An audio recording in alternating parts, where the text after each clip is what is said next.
नमस्ते। पुणे की जो मार्केट का अगर हम देखें तो गए साल में पुणे के प्राइसेस जो है वो 11% से बढ़ चुके हैं और उसके वजह से हमारे हिसाब से थोड़ा सेल्स में कमी हुआ है। तो 5% से सेल्स कम हुए हैं और डेवलपर ने ये देखकर टोटल जो सप्लाई है मार्केट में वो थोड़ा कम हुआ है। तो इसके वजह से आज की परिस्थिति में मार्केट पूरा इक्विलिब्रियम में है। दूसरी जो महत्वपूर्ण बात है कि जो गए साल में अगर आप देखें तो अफोर्डेबल हाउसिंग और जो कम दाम के जो घर है उसका डिमांड कम हुआ है और इसके रिस्पॉन्स में डेवलपर ने जो बड़े साइज फ्लैट्स है, लग्जरी के जो फ्लैट्स है वो ज़्यादा लॉन्च किए हैं। वहाँ प्राइसेस ज़्यादा बढ़ चुके हैं, वहाँ डिमांड है ज़्यादा और वहाँ सेल ज़्यादा है।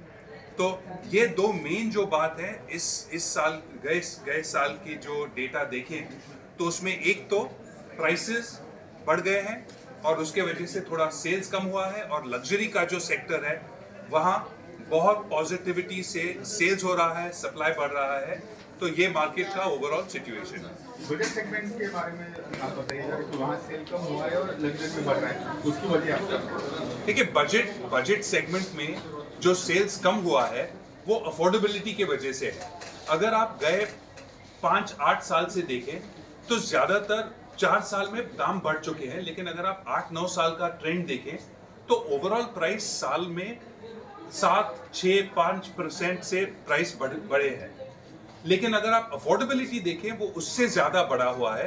तो लोगों के पास जो पैसे हैं घर खरीदने के लिए वो थोड़ा ज़्यादा है, तो लोग थोड़े ज़्यादा बड़े साइज के घर खरीद रहे हैं और इसके वजह से जो 1 बेडरूम के जो छोटे साइज के फ्लैट्स हैं वहाँ सेल्स कम हुआ है और उसके वजह से सेल्स कम होने की वजह से डेवलपर्स ने उसका सप्लाई भी कम किया है।